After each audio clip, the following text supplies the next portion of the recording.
حضرت ابو طالب جیسا دنیا میں بندہ کوئی نہیں ہے۔ آپ کو پتہ ہے حضرت ابو طالب کون ہے؟ حضرت علی کے والد صاحب ہیں، حضرت حسین کے دادا پاک ہیں، حضرت حسن کے دادا جی ہیں، نبی پاک کے وہ چچا ہیں کہ جن کو نبی پاک علیہ السلام کو یہ کہہ کے سونپا گیا کہ یہ اللہ کی امانت ہے، آپ میرے ساتھ وعدہ کرتے ہیں کہ جو میں نے آپ کو وصیت کی ہے اس پر عمل کریں گے؟ یعنی یہ کہا گیا حضرت ابو طالب کو ان کے والد کی طرف سے، ان کا جی میں کروں گا۔ تو جس پر اللہ کو اعتماد ہو، آپ سعودیہ والے اہل حدیثوں کا ترجمہ پڑھ کے دیکھ لیں، تشریح تھوڑی تھوڑی لکھا ہوتی ہے، چھوڑیں پاکستان کے اہل حدیثوں کو، وہاں بھی لکھا ہوگا علم یجد کا یتیمن فآوا، کہ محبوب جب ہم نے آپ کو یتیم پایا تو ہم نے آپ کو پناہ دی۔ اللہ فرماتا ہے میں نے پناہ دی، تو وہ بھی لکھیں گے اس پناہ سے مراد حضرت ابو طالب ہے، جس کے بازوؤں کو اللہ اپنی رحمت کے بازو کہے، جس کی گود کو اللہ اپنی آغوش رحمت کہے، اور جس کی تربیت اور حفاظت کو اللہ اپنی حفاظت کہے، وہ ہیں حضرت ابو طالب علیہ السلام، حضرت علی کے والد ماجد۔ اس لیے احباب گرامی آج پتہ نہیں کس کس قسم کے لوگ اٹھ کے ان کے بارے میں باتیں کرتے ہیں کہ فلاں حضرت نے بھی لکھا ہے، فلاں نے بھی لکھا ہے، فلاں نے بھی لکھا ہے۔ بھئی اپنی اپنی مرضی کی بات ہے، کوئی جو مرضی پڑھے، ہم بھی تو حضرتوں کو ہی پڑھتے ہیں نا، حضور مولا علی علیہ السلام کو پڑھتے ہیں، ائمہ اہل بیت اطہار کو پڑھتے ہیں۔ نبی پاک نے فرمایا کہ میں اہل بیت کو چھوڑ کے جا رہا ہوں، اور ان میں یہ 12 امام ہیں، کبھی ان سے بھی کسی نے پوچھا ہے کہ اے ائمہ اہل بیت اطہار، آپ اولاد ہو حضرت ابو طالب کی، آپ کا کیا خیال ہے؟ ان سے تو کسی نے نہیں کبھی پوچھا۔ یاد رکھیے گا حضرت ابو طالب حضرت عبد المطلب کے بیٹے ہیں۔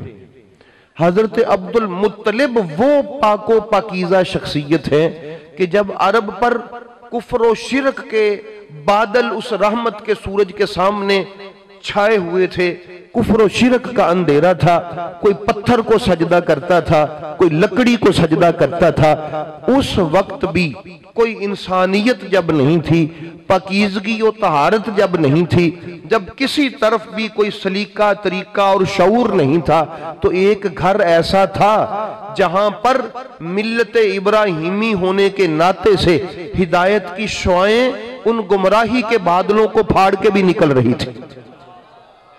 وہ گھر حضرت عبد المطلب کا تھا، نبی پاک کے دادا جی حضرت ابو طالب کا گھر تھا۔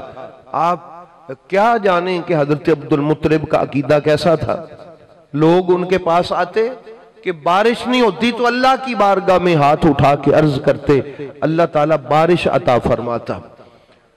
حضرت ابو طالب ان کو اللہ کی حمد و ثنا کرتا ہوا دیکھتے، اللہ کی غار حرا میں عبادت کرتا ہوا دیکھتے حضرت عبد المطلب کو۔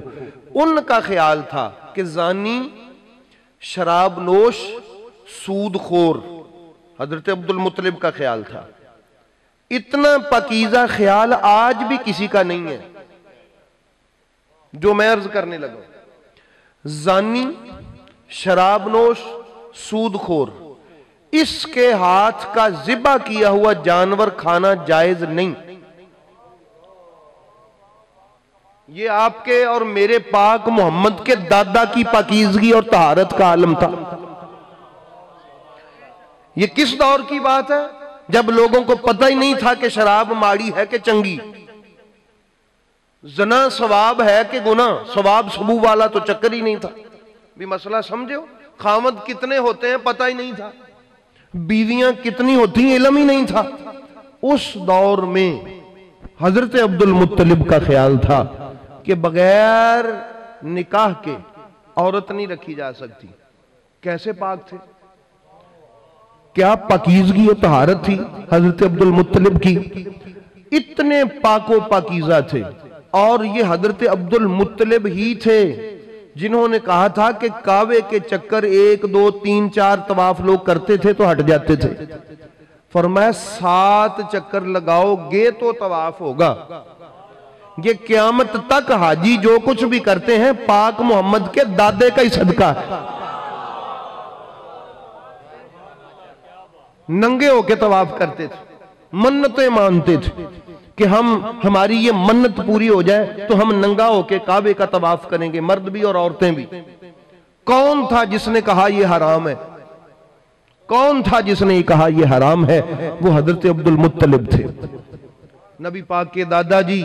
میلاد شریف پہ نبی کا میلاد ہے, نبی کے ماں باپ کی بات کریں نا, بھی بات سمجھے ہو, میرے رسول کے باپ دادا کی بات کریں نا.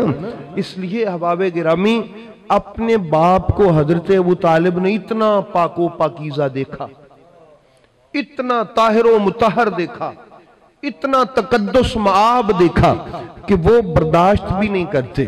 اور یہ فقط یہ گھر تھا جہاں بیٹیوں کو رحمت سے سینے سے لگایا جاتا تھا.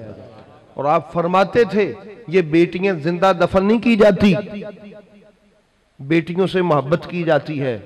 تو یہ وہ دور تھا احباب گرامی. اندازہ کریں کہ کتنے پاک تھے میرے محبوب کے آباء و اجداد.